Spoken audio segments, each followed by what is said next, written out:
Et là, il y a une vidéo qui fait 1 million de vues, un peu plus même. Où je partais de chez moi en stop, je demandais de la nourriture dans les boulangeries, des choses comme ça. Le mec, il me dit, j'ai un cadeau pour toi. Et il me fait un virement, littéralement. En achetant une de mes formations. Moi, je suis même en train de recruter mes futurs professeurs et tout, tu vois. Salut à tous, c'est Martin de Conciergerie. Aujourd'hui, on se retrouve pour un tout nouveau format en compagnie de Noé. Donc, Noé, plus connu sous le nom de Célophane. J'espère que tu vas bien, Noé. Ça va super bien. Et toi, Martin? Yes, ça va super. Trop Donc, dans cool. ce format, c'est très simple.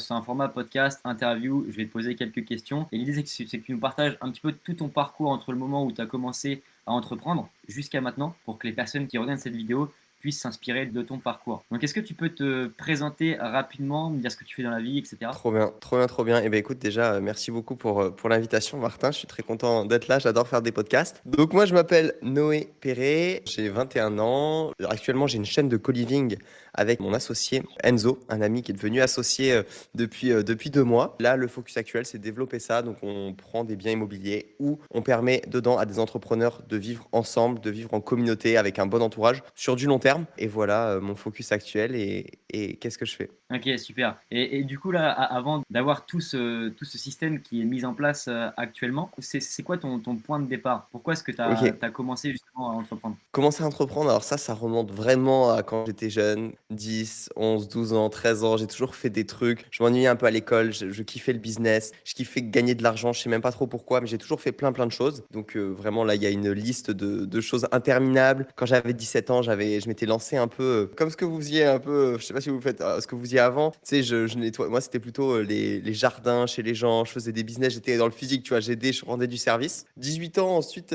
j'ai créé ma première entreprise qui s'appelait Bilby. C'était une entreprise où je fabriquais des meubles en bois moi-même. Donc, premier pas un peu dans l'entrepreneuriat pour de vrai, tous les petits trucs, créer sa première auto-entreprise, tout ça. J'étais en école de commerce à ce moment-là. Et bon, je m'ennuyais un petit peu. Et puis, le point de départ de ce que je fais actuellement, ça a été il y a 2 étés, donc il y a 2 ans. J'ai loué un petit château en Ardèche. Et moi, de base, je voulais faire du montage, je voulais me mettre à fond parce que j'ai toujours fait des vidéos YouTube depuis que j'ai 16, 17 ans. Et je voulais me mettre à fond faire du montage. Et je m'étais dit, je vais m'entourer de gens un peu comme moi, qui sont en entrepreneuriat, parce que dans ma ville, bah, je me sentais un peu seul et isolé. Donc je loue ce truc, je mets une story, j'avais pas beaucoup, 2 3 000 abonnés sur Insta. Et il y a des gens qui répondent, qui me disent, ouais, je suis trop chaud, tout ça. Je me retrouve avec 7 mecs que je connais pas, dans un petit château en Ardèche. Je fais des vidéos sur Insta. Et là, il y a une vidéo qui fait 1 million de vues, un peu plus même. Toutes les vidéos ensuite s'enchaînent. Et vraiment, mon compte Instagram décolle. Je prends 10 000 abonnés en une semaine. Enfin bref, c'est vraiment le début de ma création de contenu. Et il y a énormément de gens qui sont dans la même situation que moi, qui disent, j'ai pas l'entourage qui me correspond, j'aimerais être mieux entouré, etc. Et je me dis, bah écoutez, venez dans 2 3 semaines dans une autre maison que je louerai. J'arrête les études à ce moment-là. Je sens qu'il y a une opportunité. J'avais ma rentrée, c'était en août, donc j'avais ma rentrée une semaine après. Je dis à l'école, bon, cette année, j'y vais pas, j'annule ma troisième année. Je vais partir à l'étranger, au Mexique, tout était prévu. Bref, je mets tout en stand-by. Je loue une première maison et là, j'organise des semaines où je réunis des entrepreneurs pendant une semaine pour qu'ils se rencontrent, etc. De fil en aiguille, on propose des semaines de séminaires de plus en plus étiquettes, où on accompagne les gens sur leur business, je fais venir des coachs, etc. Et moi, je mets surtout en relation toutes ces personnes. Et je fais du contenu pour faire de l'acquisition et pour qu'il y ait de plus en plus de gens qui veulent venir. J'ai fait ça pendant plus d'un an. J'ai eu plus de 150 clients entrepreneurs qui sont venus sur les semaines de séminaires. Et je voyais que derrière la semaine, une semaine, ça suffisait pas. Il y avait des gens qui voulaient changer complètement d'environnement, qui s'associaient des fois avec les personnes qu'ils rencontraient, qui faisaient une coloc ensemble. Et je me suis dit, bon, il y en a qui veulent vivre ensemble, autant faire quelque chose où on leur permet de rester sur du long terme. J'ai loué cette première maison, on en a loué une deuxième, une troisième, et on est en train de développer ça. Où là, juste, nous, on loue des maisons. Pour l'instant, on n'est pas en capacité d'acheter, même si on en parlait tout à l'heure, potentiellement, ce que je pourrais faire. Et les personnes, après, louent un loyer. Nous, on fait de la sous-location, mais sur de la longue durée. Voilà un petit peu le chemin, Martin. Ok, très clair.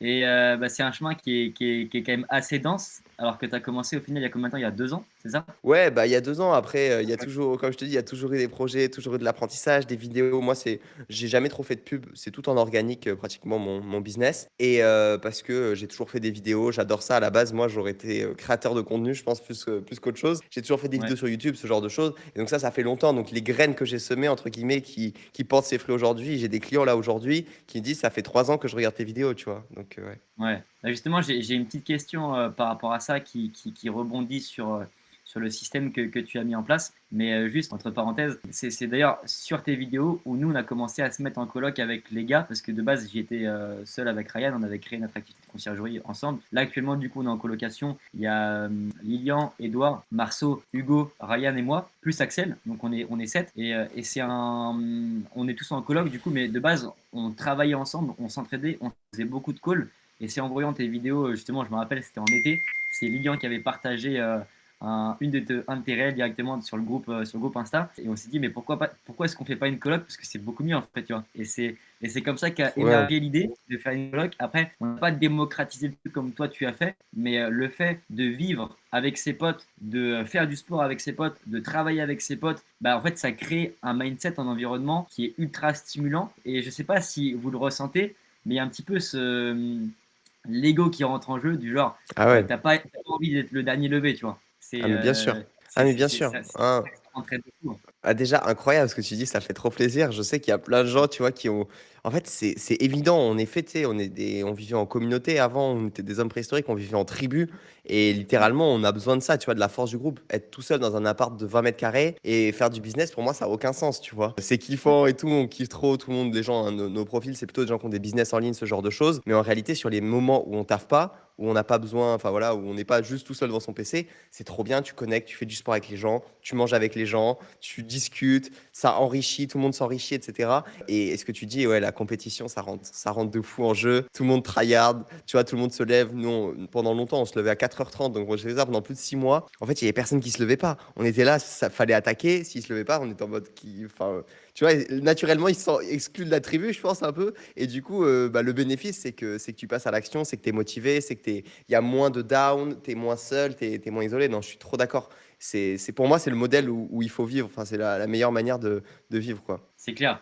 Surtout que ça débloque des clés. Je sais plus c'était quel philosophe, Platon ou Aristote, qui n'écrivait pas, mais qui faisait que parler pour justement Ouais. développer des clés. Et je pense que se développer personnellement, ça passe forcément par la discussion. Le fait de discuter avec des personnes qui voient les choses de manière différente par rapport à ce que nous, enfin, à comment est-ce que nous on les voit, ça nous permet de pouvoir avancer, que ce soit dans le business ou même personnellement. Ah ouais, trop Et d'accord. en fait, je le vois, je le ressens, même nous, quand actuellement on va voir d'autres personnes, par exemple, qui entreprennent et qui sont pas dans le même environnement que nous, donc qui sont par exemple plutôt isolés, seuls ou avec des personnes qui font pas ce que eux font, en fait, ils se retrouvent ultra boostés après avoir passé un moment avec nous, alors que nous, on est tout le temps dans le même état, ou comme on est tout le temps entouré d'entrepreneurs, en fait, le boost est permanent et on s'en rend même plus compte, ce qui fait qu'au final, C'est exactement ça. notre conditionnement basique, c'est le conditionnement tryhard, être avec des personnes qui nous permettent d'avancer plus vite. Et c'est trop stimulant, clairement. 100%. Mec, 100%. Bah justement, par rapport à ce que tu dis, les discussions et tout, je crois que c'est Socrate qui parle pas mal de maïotique, de choses comme ça,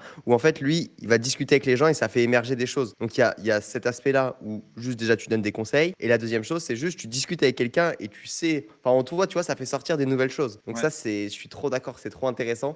Et effectivement, nous, après, c'est la norme. Moi, tu sais, je m'en rends même plus compte, hein, c'est pareil, c'est comme toi. Je suis Mm. là, des fois, les gens, ils viennent et tout. En une semaine, tu vois, ça change leur vie pour une personne qui passe rapidement ici. Et moi, c'est vrai que je suis bah, comme vous, hein, dans cette émulation tout le temps avec des entrepreneurs, tout le temps motivés, etc.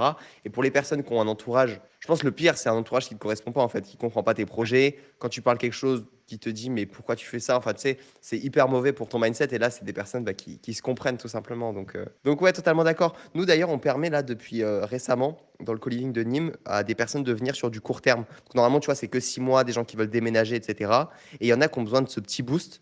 Et donc, on s'est dit, bah, ça serait cool de leur permettre de venir 2, 3 nuits, une semaine, juste venir bosser ici. Parce qu'il y en a qui peuvent pas déménager forcément du jour au lendemain. Et donc, c'est ce qu'on essaye de donner comme opportunité aux personnes qui voudraient un peu bouger comme ça rapidement, quoi. Ouais, bien sûr, sachant que je pense que les changements se font quand même sur du long terme. Et une personne qui a une idée de créer un business et qui va venir sur une semaine, après, il y a quand même, je pense, un down après la semaine qui fait que on peut perdre en motivation sur les 2, 3 prochaines semaines pour les personnes qui ne sont pas forcément habituées à cette discipline. Et justement, par rapport à ce système, comment ça se passe? Parce que donc c'est sur un format maintenant qui est plutôt long terme. Et tu m'as dit que tu avais 2 ou 3 maisons différentes, c'est ça? Ça Ouais, se passe comment ouais, exactement? ouais. Donc ouais, nous, on avait cette maison à Nîmes que de base, j'avais louée pour juste moi et mes potes. Et puis, en fait, il y avait trop de gens et il y avait pas assez de chambres, tu vois? Il y a 8 chambres ici et il manquait des places. Donc c'est là que j'ai commencé à me dire: «Bon, ce business serait plus intéressant, beaucoup plus scalable que les semaines de séminaire que j'organisais d'une seule semaine».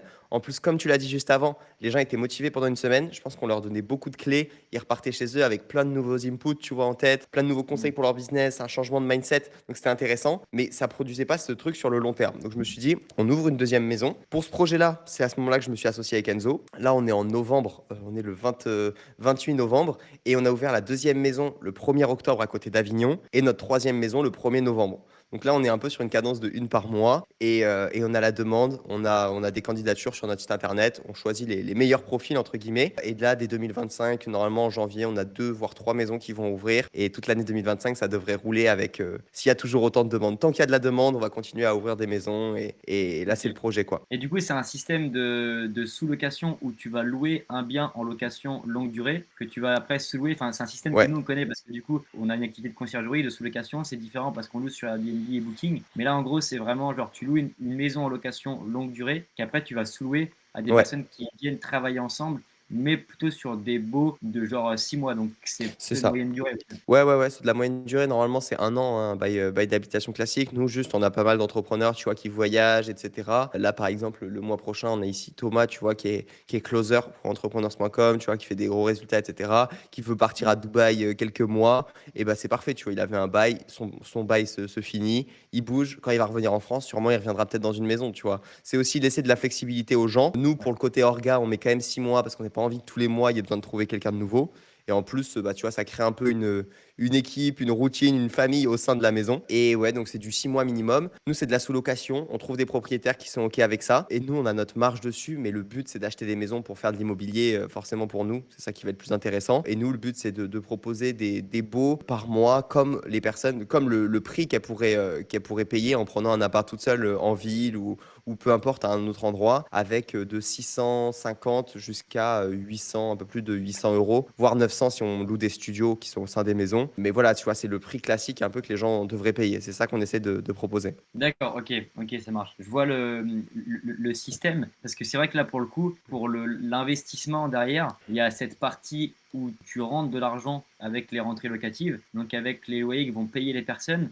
Et il y a aussi l'aspect où forcément, bah, si demain tu achètes un bien, tu as le coût d'acquisition qui va varier aussi en fonction de la surface du bien, mais aussi et surtout en fonction du mètre carré. Est-ce que tu as fait ce prévis dans ta tête en estimant par exemple combien est-ce que coûte la maison par rapport à combien est-ce que rapporte en moyenne la sous-location pour essayer En de, vrai, de ouais, ouais, ouais. déterminer un taux de renta? Ouais, je vois ce que tu veux dire. Bah, pour l'instant, nous, on s'appuie sur ce qu'on paye comme loyer, Ok. plus que à la maison, plus que la valeur de la maison. Là, en vrai, il y a tout qui va trop vite. En souvent, tu vois, là, on arrive à une période où, bah, voilà, l'année prochaine, enfin, dans un mois, on est en 2025. Je pense que c'est l'année où on va vraiment accélérer sur tout ça. Et là, on n'a pas encore calculé tout ce qui est rentabilité, même très précise, si c'était une Mm. maison qui est à vendre. Même là, on est en mode juste, on avance, tu vois. Mais rapidement, il va falloir qu'on se penche sur tout ça. Ouais, c'est très juste. Parce que c'est vrai qu'en plus, dans ce système, il y a je pense qu'il y a une métrique monétaire qu'on ne peut pas valoriser à court terme, mais qui peut rapporter gros à long terme. C'est que dans le cas où est-ce que tu t'entoures de personnes qui viennent vivre 6 mois avec toi, qui partent d'un business qu'ils n'ont pas encore créé ou qui créent un business, mais que toi, justement, bah, du fait que tu connais énormément de personnes dans l'entrepreneuriat francophone, des personnes, j'imagine, qui ont à peu près notre âge, bah, ça fait qu'en fait, tu as un réseau, tu as des compétences que potentiellement ces personnes n'ont pas, peut-être aussi à terme les moyens financiers. Donc en fait, les personnes qui viennent chez toi, les personnes qui viennent développer un business, tu peux potentiellement prendre de l'equity et Ouais. valoriser aussi leur entreprise avec eux, quoi. Ouais, ouais, bah, bien sûr, là, on a beaucoup d'opportunités. Moi, au final, tu sais, sur les accompagnements que je faisais là sur une semaine, Mm. au début, je faisais venir des coachs, tout ça. Puis rapidement, en fait, avec le nombre de business que j'ai vu, moi, comment j'ai pu développer mon business, j'étais en capacité, tu vois, d'accompagner plein de profils qui étaient moins avancés. Et donc là, bah, c'est un peu ce qui se fait naturellement. Moi, genre, j'ai jamais trop lancé d'offres très précises de coaching ou quoi. Mais les gens, enfin voilà, me demandent littéralement, tu vois, je discute avec eux quand je viens dans une maison, etc. Et donc, bah, les opportunités autour de ça, c'est sûr sûr qu'elles vont arriver de plus en plus. D'ailleurs, j'ai mis quelque chose en place depuis 2 semaines. C'est le dimanche à 18h30, je mets un appel gratuit dans ma story. Genre, c'est sur Zoom, les gens rejoignent et je fais des coaching business one-one, tu vois, gratuits comme ça. Et Ouais. c'est trop un kiff. C'est trop un kiff. Et potentiellement, tu vois, ça fait encore plus de liens avec les gens. Les gens, ils viennent sur les maisons derrière. Et pour de l'accompagnement à terme, je pense que c'est quelque chose que moi, ça me fait kiffer, tu vois. Ouais. Donc ouais, c'est sûr que ça se fera. C'est clair, sachant que je pense que tu as aussi ce truc qui fait que. Enfin, moi, je l'avais ressenti quand on avait passé du temps ensemble, même si on n'avait pas forcément trop discuté sur Nice. Il y a Ouais, cet aspect où tu es très inspirant, tu vois, et tu as un attrait un peu magnétique, tu vois. On a envie de t'écouter et on sent que quand on te parle, tu nous écoutes. Donc, tu vois, tu as quand même un développement personnel qui est quand même assez haut, je pense. ouais, Et pour merci les personnes Martin. en fait, qui veulent créer un Ça fait business plaisir. qui viennent, Ouais, bah, tu vois, tu as cette capacité à potentiellement, enfin, ta vision à l'échanger, quoi. Et je pense que c'est pour ça que derrière, forcément, il y a l'environnement qui fait que les personnes, après une semaine, sont globalement changées. Mais forcément, l'environnement est créé par les personnes qui composent ton environnement, en partie toi, en partie les personnes avec qui tu es, en tenant, etc. Et c'est vrai que en fait, ça a une valeur qui est assez inestimable. D'ailleurs, si pour les personnes intéressées, on va mettre tous les liens, tous tes liens, que ce soit Instagram, les liens des calls ouais, potentiellement de ton site en description. Comme ça, les personnes pourront directement te contacter si jamais ils sont intéressés. avec Ou grand Instagram, plaisir. si jamais ils veulent te contacter, je sais pas comment ça se passe. Ouais, ouais, Instagram, c'est Je pense qu'il super. y a pas mal de personnes qui seraient intéressées justement par ce que tu proposes et par le fait de passer du moment avec vous. Parce que nous, c'est la communauté qui nous suit, c'est beaucoup d'entrepreneurs qui sont intéressés par l'immobilier. On va avoir de tout âge, mais des personnes qui sont globalement comme nous. Et ok, très, très inspirant.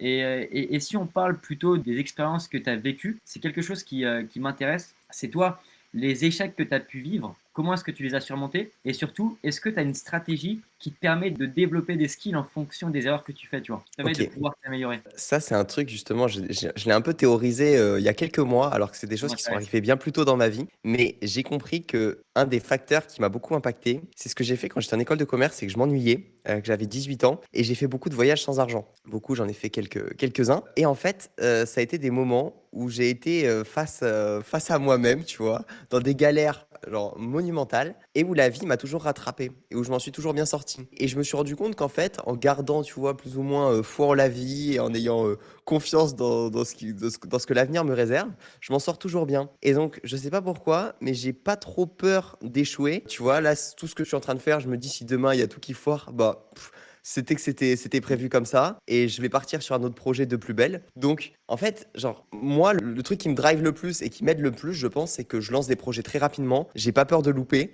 Et si je loupe, c'est pas grave. Et du coup, je teste plein de choses, je fais plein de choses. Et quand quelque chose marche pas, c'est pas grave, tu vois. Je passe à autre chose, j'avance. Et je pense que c'est cette capacité à rebondir et ne pas trop avoir peur d'échouer qui m'a permis de faire plein de choses déjà. Et là, d'avoir, entre guillemets, trouvé un truc qui me plaît bien, qui est rentable et où j'ai Ouais. du potentiel, tu vois. Ok, ouais. En fait, du coup, tu es détaché justement de cette peur, mais c'est marrant parce que c'est un truc que j'ai ressenti aussi cet été. J'ai fait le GR du Mont Blanc avec des potes, ça a été quand même Ouais. assez court, c'était assez prévu. Mais tu vois, c'est des moments qui sont assez intenses, mais c'est aussi des moments où tu possèdes peu. Tu vis avec un sac et au final, bah, le fait de vivre avec un sac fait que tu te détaches complètement du matériel. Et j'ai ressenti quand même un bonheur que j'avais très peu ressenti avant en ayant très peu, tu vois. Et en fait, ça démontre la croyance de te dire, t'es heureux parce que tu possèdes beaucoup. Enfin, tu possèdes beaucoup après tu possèdes matériellement, je veux dire, tu Ouais, vois. ouais, de l'argent, tout Forcément, ça. le fait d'avoir la santé, etc., c'est déjà l'essentiel. Mais le fait de vivre avec un sac sur le dos et d'être très heureux, bah, tu comprends que le matériel ne t'apporte pas le bonheur, tu vois. Et en fait, ça te détache un petit peu du fait de vouloir posséder,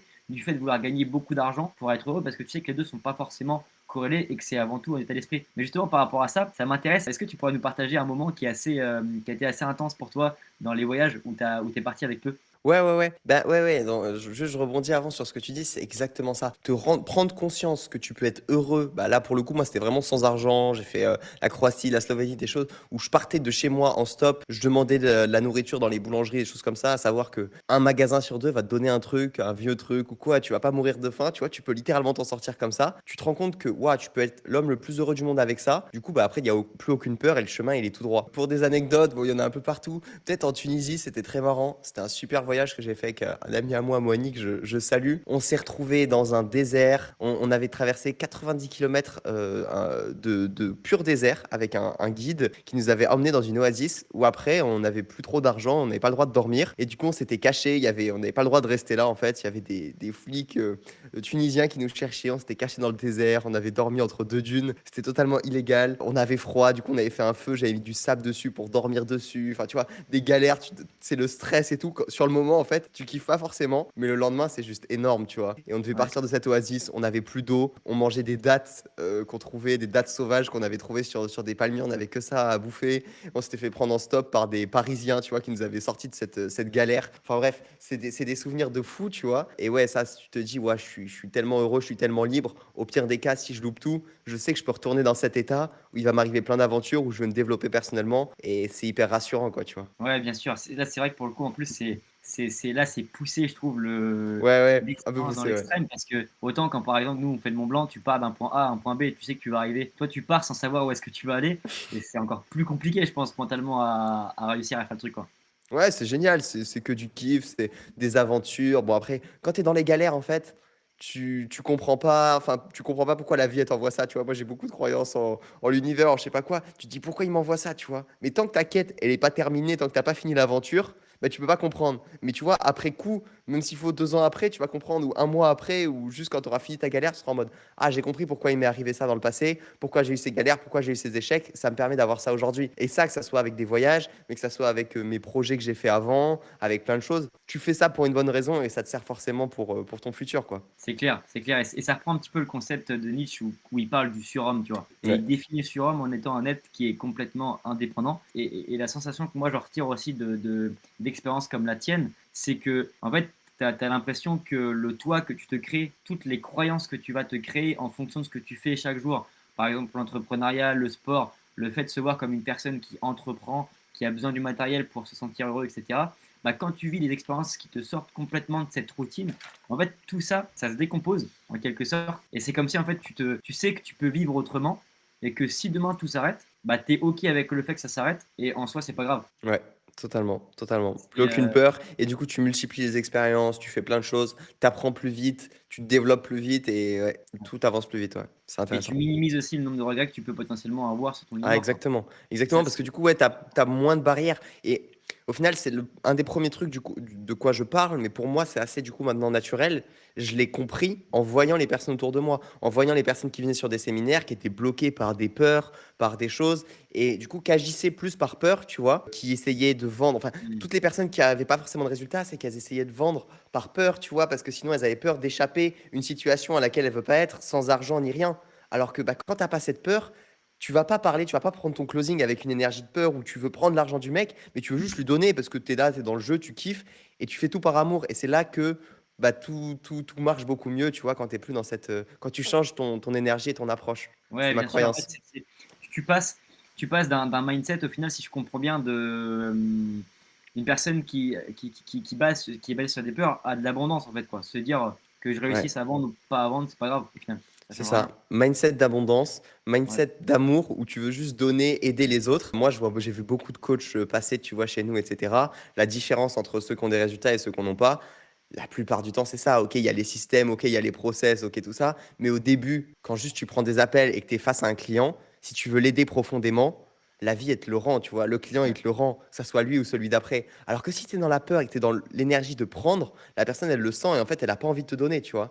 Moi, Ouais. moi, hier, par exemple, j'ai pris un call que, en temps normal, j'aurais pas dû prendre. Il y a quelqu'un qui m'envoie un message, qui a un problème, tu vois. Et vas-y, j'étais là, c'était ma pause, tu vois, j'étais en train de marcher, je lui dis, appelle-moi, tu vois. Le mec, je prends le temps, je l'appelle pendant 30 minutes, je lui dis quoi, je le conseille un peu, il voulait prendre un coaching, je le redirige vers un accompagnement, tu vois, il voulait partir avec Antoine Blanco, je lui dis, dans la situation dans laquelle tu es, je te conseillerais ça, etc., tu vois. Et il me dit, putain, merci. En plus, je lui donne des conseils pour son business. Full gratuit, tu vois, et j'attendais rien, j'ai rien essayé de lui vendre. Genre, limite, j'aurais pu lui vendre un coaching ou quoi. C'était pas ma priorité du truc et tout. À la fin de l'appel, le mec, il me dit, j'ai un cadeau pour toi. Et il me fait un virement, littéralement.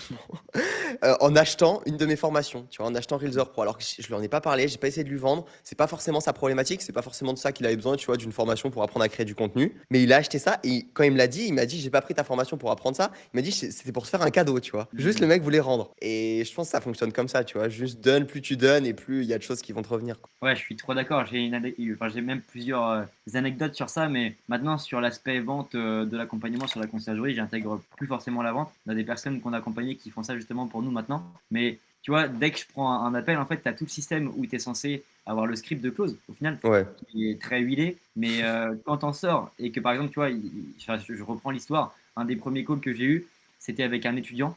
Le mec, il sentait pas à sa place. Il était au lycée, il passait le permis en même temps, tu vois, donc il avait très peu de temps. Je lui dis, écoute, je peux t'aider, je sais, mais tu mettras pas en place ce que je vais t'apporter. Donc globalement, ça sert à rien. Si tu veux créer une conciergerie, moi, les conseils, c'est avant ça, tu passes le bac, aie le bac, aie ton permis, sois plus indépendant et après, bah, tu peux faire telle activité, conciergerie, sous-location, investissement, parce que tu veux aller vers l'investissement. En fait, juste le fait de lui apporter sans vouloir vendre, mais vraiment juste dans sa situation pour son bien au final, bah, le mec derrière, il est tellement redevable que un an après, il est revenu vers moi, il m'a dit bah c'est bon, j'ai eu le bac, je suis bien prêt à sûr, lancer.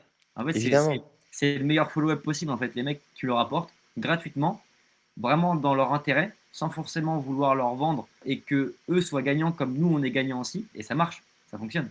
Ouais, trop d'accord. J'ai vu une vidéo il y a pas longtemps parce que voilà, faut rendre à César ce qu'à César. C'était une vidéo de The Valère Mm. qui illustrait ça avec un pendule et je trouvais ça super intéressant en mode plus tu vas d'un côté avec le pendule, plus tu donnes et l'autre côté c'est recevoir et plus Ouais. naturellement ça va aller de l'autre côté. Et alors que si bah tu donnes rien en fait, ton pendule il reste en bas et tu vas pas recevoir grand-chose. Non, je suis trop d'accord. C'est beaucoup les pensées du moment en ce moment par rapport à ça et les conseils que je peux donner quand je vois des gens. Yes. Et justement, ça m'intéresse aussi je change de sujet.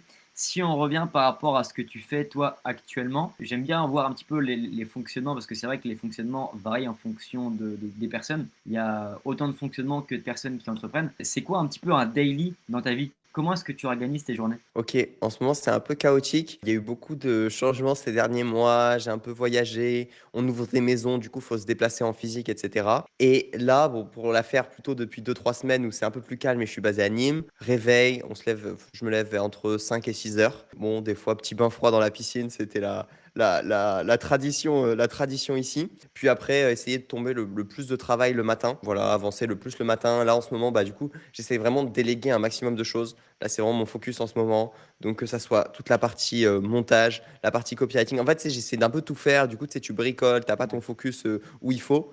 Et moi, là, je me dis, bah, je continue la création de contenu bien comme il faut. Et puis, le reste, j'essaie de déléguer un maximum de choses. Et après, ça va être de la recherche de maison et faire en sorte d'avoir toujours plus de clients, toujours plus d'acquisitions pour quand on ouvre une maison, elle se remplit comme ça. Donc voilà, le quotidien, c'est travailler beaucoup la matinée. On mange ensemble au château le midi avec Enzo, qui est donc mon associé, les habitants qui sont sur le château enfin la maison de Nîmes où on est ici. Et l'après-midi, pareil, ça travaille début d'après-midi. On essaye de faire du sport vers 17 h, histoire de vraiment couper.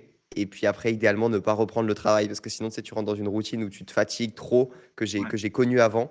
Donc le soir, plutôt de la lecture, plutôt du moment avec des discussions avec les gens ici, des vidéos, apprendre d'autres compétences à la rigueur, mais essayer de ne pas travailler. Donc voilà, globalement, mais il y a beaucoup de travail dans ces journées-là, quoi.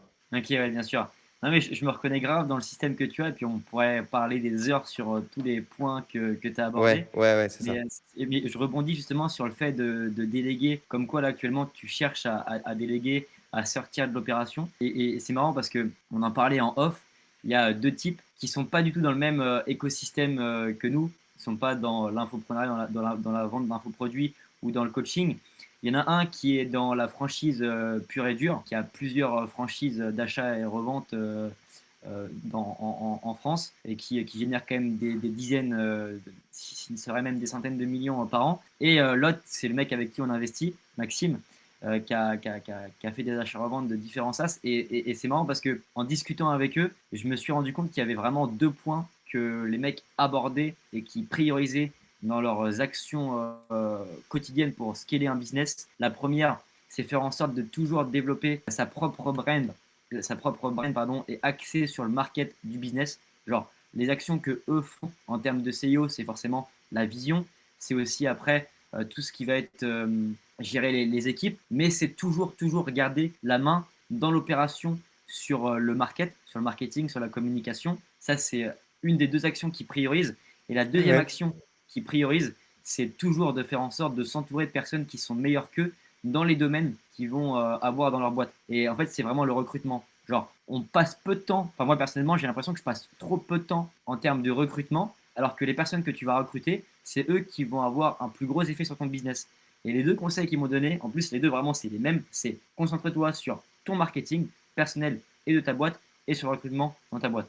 C'est ce qui fait que ça aura un Putain. plus gros effet de levier. Et Bon, bah, magnifique. J'ai pris des notes. J'ai pris des notes carrément. Je sais que c'est ça, mais tu sais, rien que savoir que ça vient de la bouche de quelqu'un qui machin, tu sais, tu as ouais, plus d'impact. Limite, ça aurait été lui qui me l'aurait dit directement, j'aurais encore plus eu d'impact. Et je le ouais, sais. Et c'est le premier truc, je passe pas assez de temps pour recruter les personnes là en ce moment. En fait, j'ai pas l'impression. En fait, le problème, c'est que j'ai pas l'impression de travailler quand je fais ça. c'est Alors ça. que c'est le plus important. C'est le plus Ouais, important. Et là, je me rends compte, mais tu vois, au début, je pense que tu commences petit avec des personnes qui savent mieux, par exemple, des monteurs qui sont meilleurs que toi en montage. Tu vois, c'est un des premiers trucs, je pense, quand tu as un business à déléguer. Ensuite, le ouais, setting pour ceux qui implémentent ça dans leur business. Et petit à petit, tu trouves les trucs que tu peux déléguer. Et ouais, effectivement, mais c'est ça qu'il faut faire. Là, moi, j'ai embauché depuis une semaine des chercheurs de maison. Il y en a 5, ok, ils sont trop déter. Ils passent leur ouais, journée à contacter des maisons qui sont à vendre plutôt, tu vois, des maisons sur Airbnb et qui seraient prêts à passer sur un autre modèle, du coup, avec nous, où ils ont un truc beaucoup plus fiable, ils savent combien tous les mois ils touchent, etc. C'est beaucoup plus carré, tu vois. Et là, bah, il y a 5 personnes qui cherchent pour moi. En fait, ça, j'aurais dû le faire bien avant. Et ils sont payés à c'est la sûr. prime, tu vois, la commission quand ils trouvent une maison. J'ai mis en place, en gros, ils gagnent 800 euros quand ils trouvent une maison qu'on va pouvoir louer, tu vois. C'est cool pour eux, des gens qui n'ont pas forcément de business, etc. Et pour moi, mais en fait, ça me fait gagner, ça peut me faire gagner 20 heures par semaine s'il faut, tu vois. C'est une dinguerie.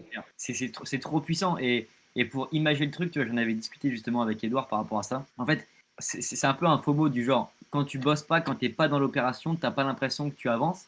Mais quand tu prends de la hauteur et que tu Ouais, dis, OK, moi je brainstorm, j'ai une vision, je prends des décisions et je suis dans l'opérationnel à 50% du temps, bah vaut mieux un mec qui soit dans l'opérationnel à 50% du temps avec sous lui 10 mecs qui sont opérationnels à 100%. Tu vois, en termes de quantité de travail, ce sera plus élevé même si les personnes ils sont peut-être 80% moins efficaces que toi, que d'avoir une personne qui est à 100% et en dessous 10 personnes qui sont à 50% parce qu'on les totalement. gère mal et parce qu'on les a mal recrutées, tu vois. Ah mais mec, je suis tellement Et d'accord. c'est vrai. Et d'ailleurs, toutes ces idées, la vision, etc., généralement, tu les as pas quand tu es devant ton PC en train de bosser. Ouais, Et donc, d'ailleurs, l'idée des chercheurs de maison, je crois que ah bah tiens, je l'ai eu. J'ai fait un voyage il y a, allez, 2, 3 semaines en Islande.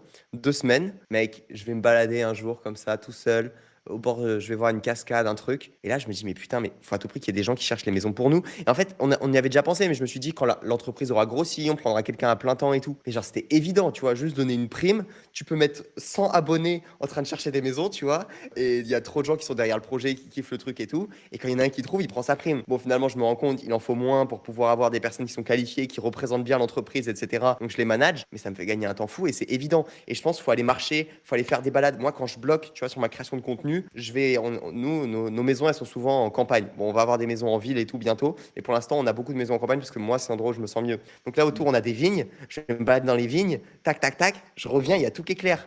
Je sais de quoi je vais parler dans mon contenu. La vision, elle est claire. Je sais les actions que je dois faire.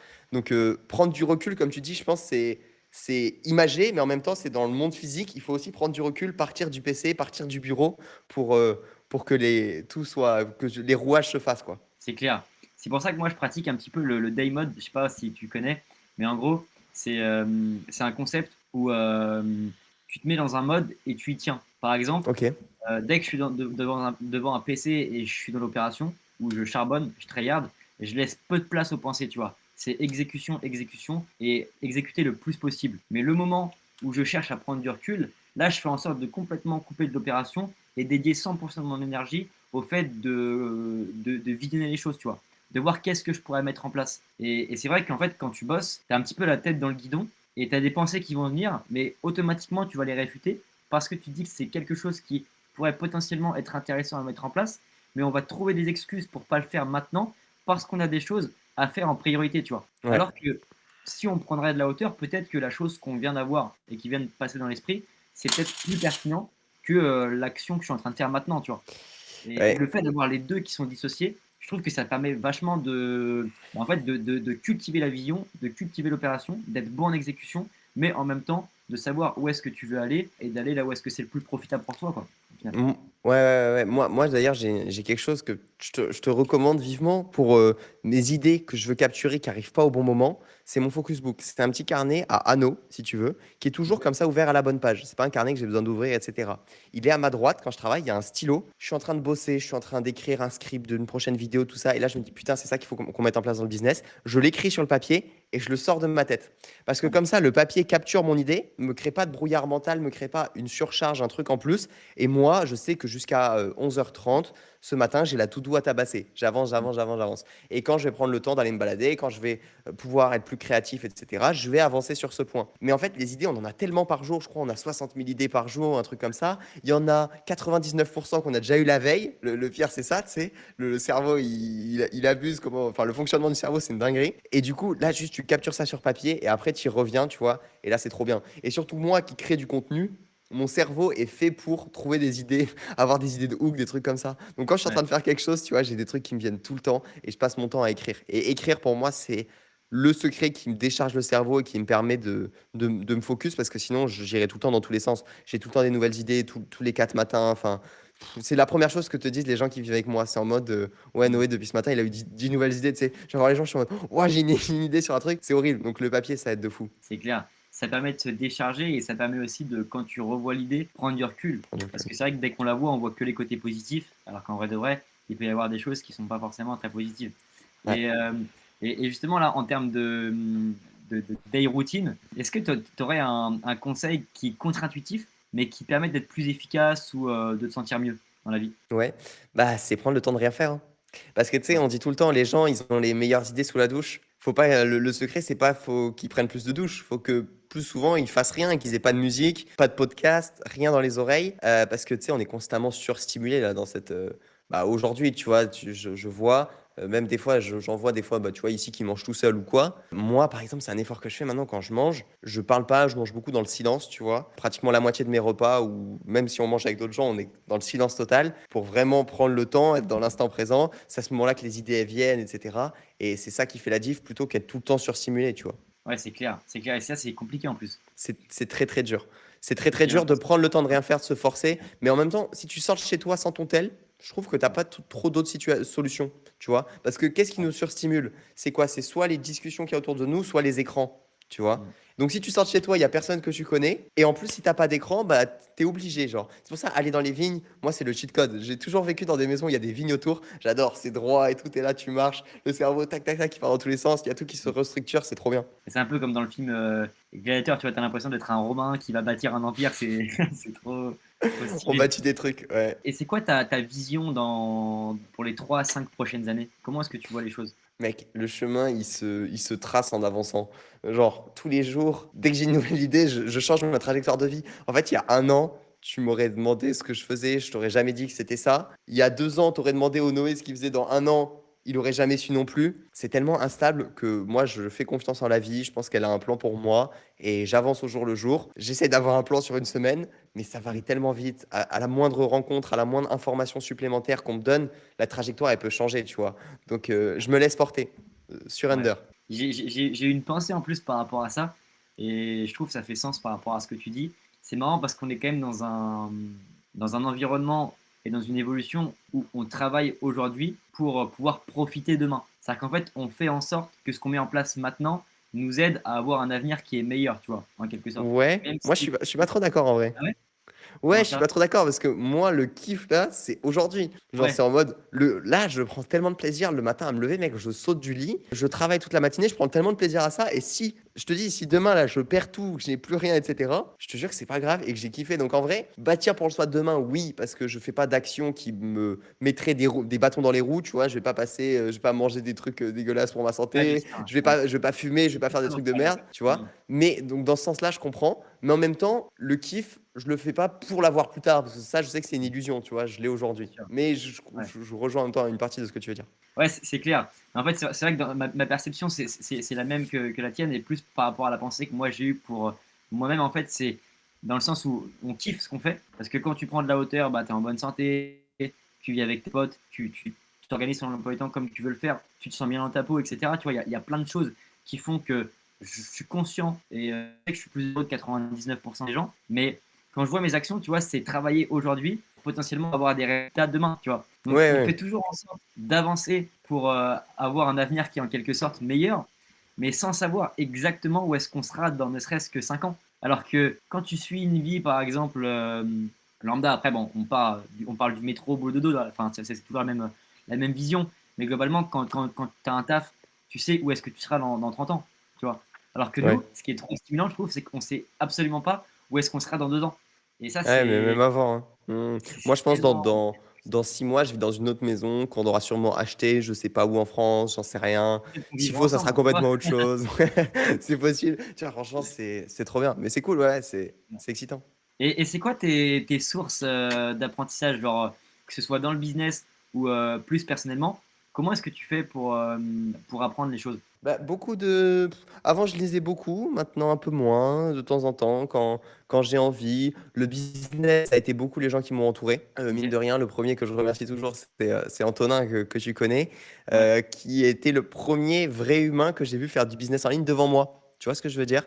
J'en ai vu Ok. sur internet, je voyais et cetera et tu sais que c'est vrai, mais tu as toujours le: «Oui, c'est le mec d'internet» et puis quand Ouais. tu rencontres le Antonin qui a juste vendu quelques coachings et qui est en train de lancer sa première formation, qui fait une pré-vente, qui fait 70 ventes. Tu es en mode ah ouais, putain, c'est cool. Là, c'est du concret, je vois ce que c'est. Et du coup, ça a été mon premier de mon entourage vraiment dans le business, tu vois. Et ça a été super intéressant avec, bon, du coup, on a vécu un bon moment, presque bah, une année tout le temps ensemble.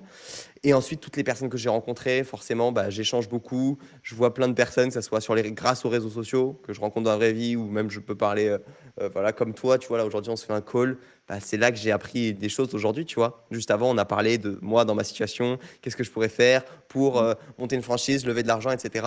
C'est beaucoup de discussions en réalité. Ouais, je pense que c'est essentiellement ça. Ouais, bien sûr. C'est un petit peu le système de Platon au final.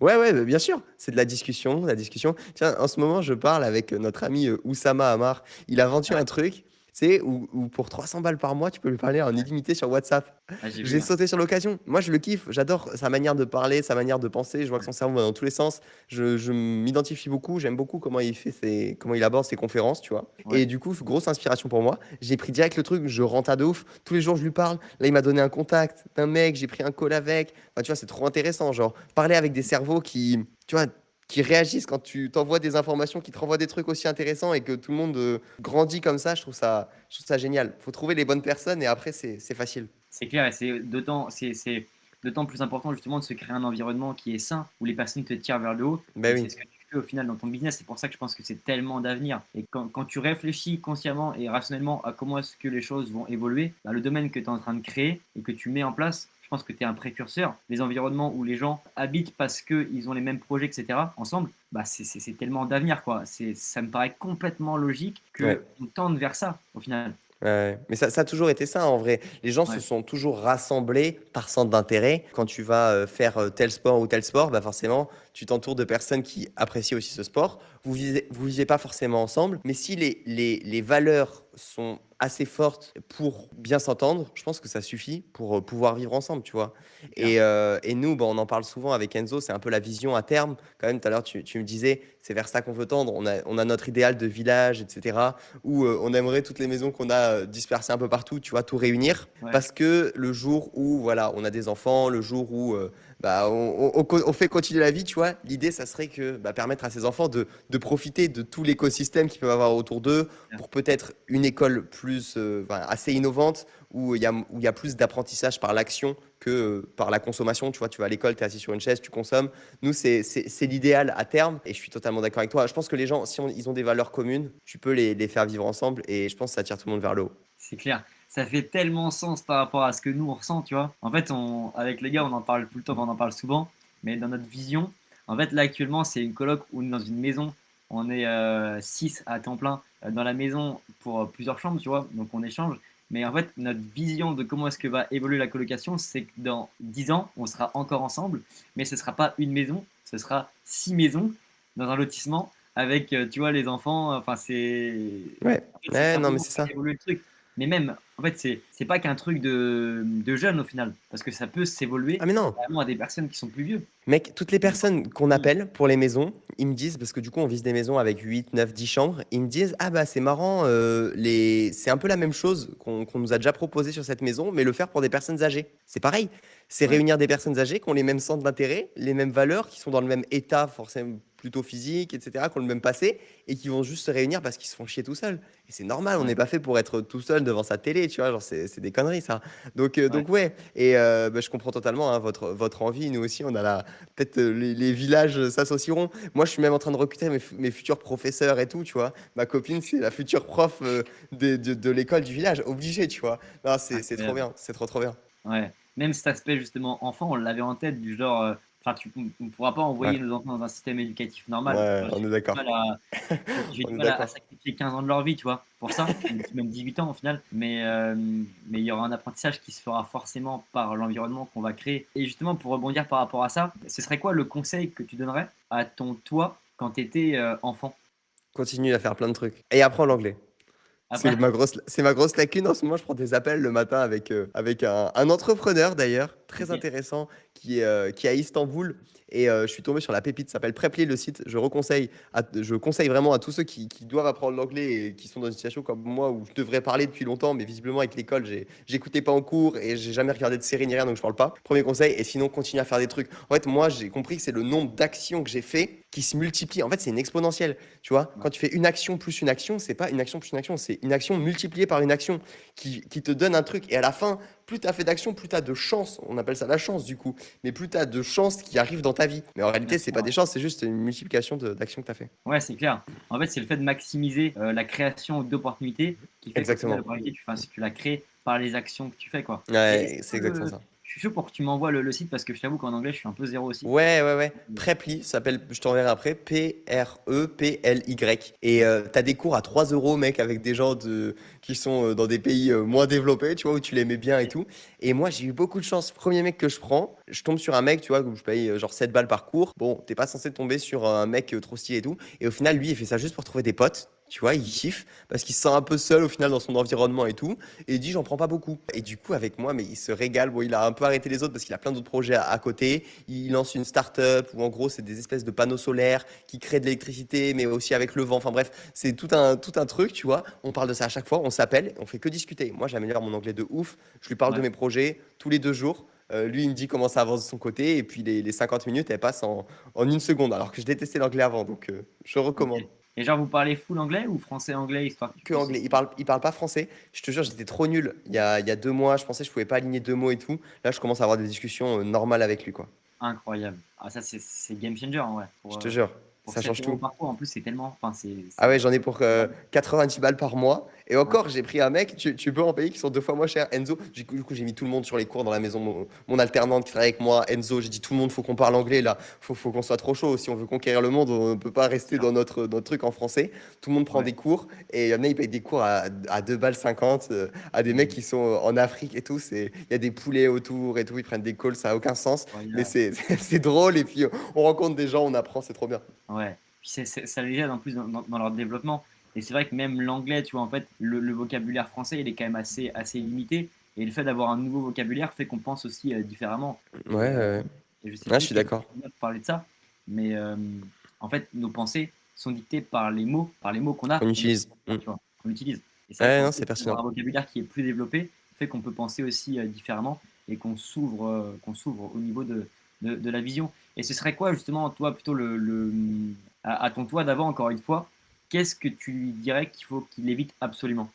Les distractions qui lui apportent rien, tu vois. Est-ce que jouer. En fait, le truc, c'est que je faisais pas grand-chose comme ça. J'ai jamais trop eu d'écran étant jeune. Ça, je pense que c'est.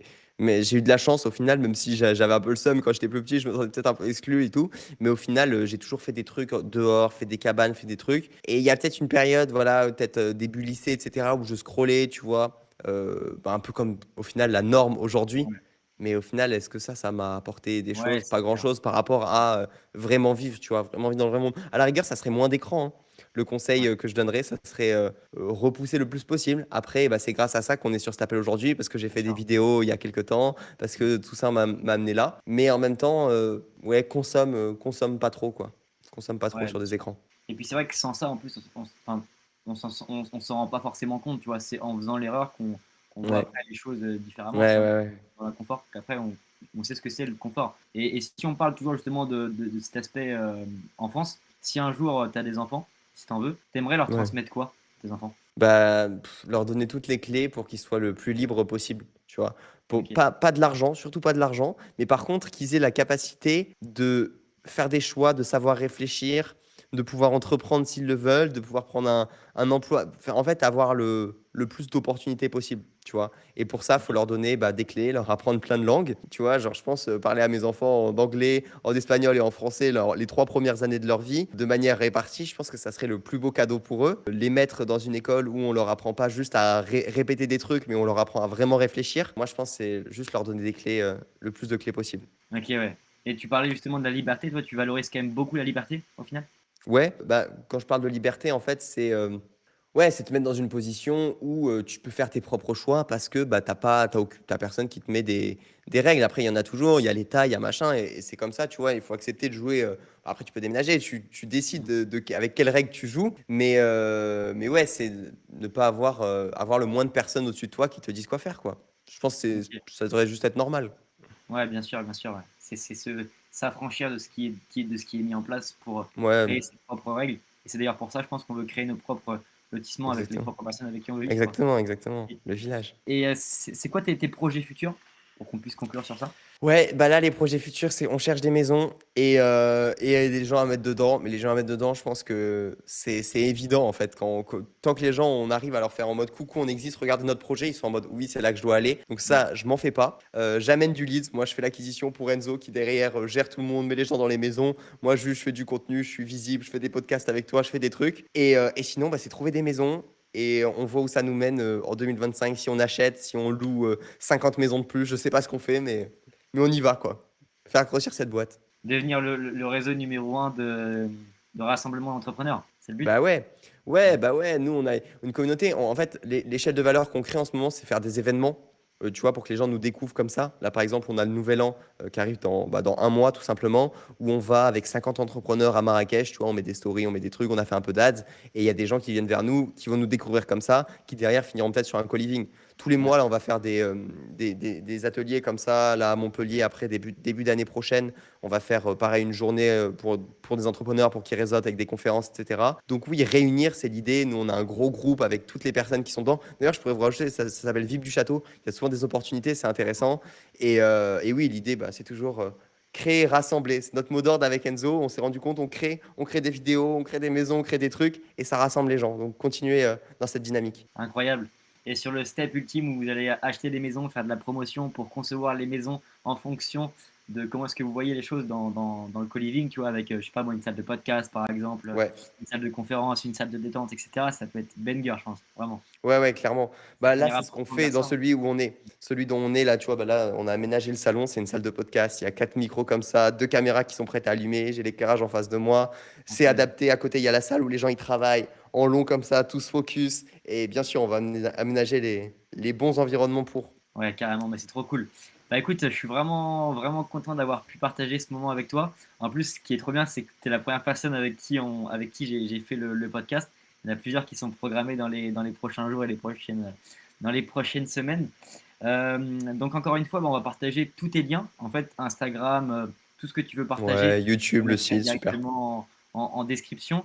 Et puis, est-ce que tu aurais un mot pour la fin? Ben écoutez, vivez des expériences, faites plein de trucs et puis voyez où la vie vous mène.